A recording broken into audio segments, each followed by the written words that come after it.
estava abaixo de 70, então normalmente ele faz um outro topo. Aí ele fez o outro topo mais alto com um RSI abaixo de 69. Então aqui ele fez uma divergência aqui com o preço subindo. Então aqui era a reversão. Aí passei a venda lá na máxima, depois passei outra venda aqui, depois passei outra venda aqui. E agora essa região aqui, ó, o que a gente pode esperar? Então na análise que eu tinha passado para a galera, o que eu tava de olho? Depois de ter passado a venda aqui, a gente tinha essa região de demanda que é um bloco de ordem aqui. Então aqui o pessoal ia ter uma resposta compradora. Então ele veio, caiu, fez um fundo mais baixo. O RSI ele fez um fundo e um fundo mais alto, mostrando divergência. Então ele se confirmou a divergência, então o que ele poderia fazer? Continuar subindo, que é o inverso do que eu estava mostrando para vocês ali no topo.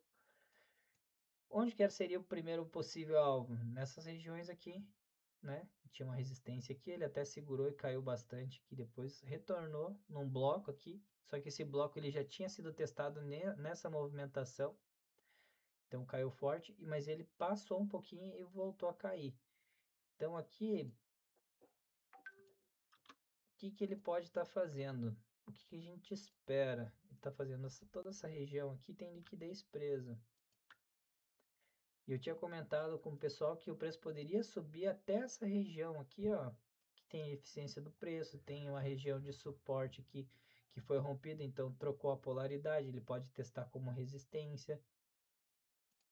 Tem mais a região da onde? Olha lá, 61.8 da Fibo. Tudo isso em confluência, né? Pensando em uma estrutura de baixo. Fora que aqui ele ainda está fazendo um padrão que a gente pode chamar, que o varejo gosta de operar, que é o OCOI, né? O ombro, cabeça, ombro invertido.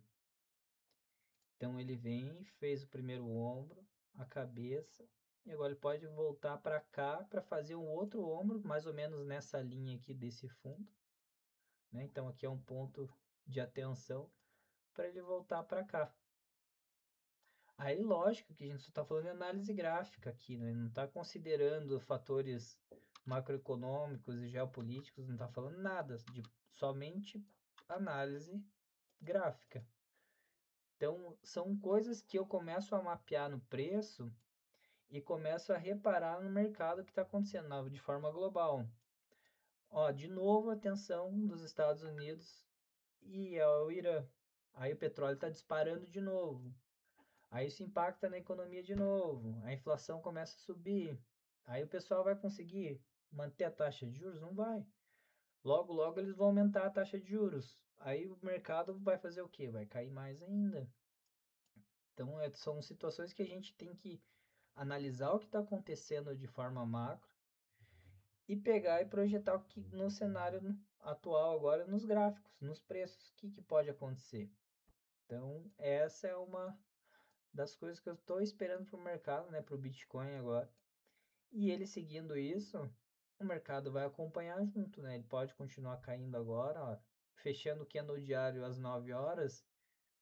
Provável que ele abra o próximo candle, suba um pouco e continue a queda, pelo menos até esse fundo. Ou se sair alguma coisa aí para o final de semana, o mercado tem menos liquidez nos finais de semana, né? Normalmente ele tende a dar uma queda. Pode empurrar o preço e buscar essas regiões mais baixas. Lembra que o preço ele sempre vai buscar a liquidez. Então, uma hora que ele vai capturar aqui, ele acabou de deixar aqui. Então, muito provável ele vem romper o fundo primeiro para depois talvez voltar a subir para chegar nessas regiões de oferta. Para longo prazo, ainda a gente está longe, para mim, ainda do fim do ciclo de bear market, né? Tem mais tempo ainda. Não acredito que, considerando tudo que está acontecendo no mundo, o mercado tem uma retomada de uma alta aqui para reverter a movimentação e continuar alta. Eu, para mim, ainda vejo mais queda, né? Pelo menos aí no médio prazo, para depois ter uma região ali de acumulação, alguma coisa, capturar a liquidez desses fundos para montar a posição para entrar e continuar alta. Ó, aqui ele tá bem nesse fundo que foi rompido aqui, ó. Tá segurando ele, tá brigando bastante.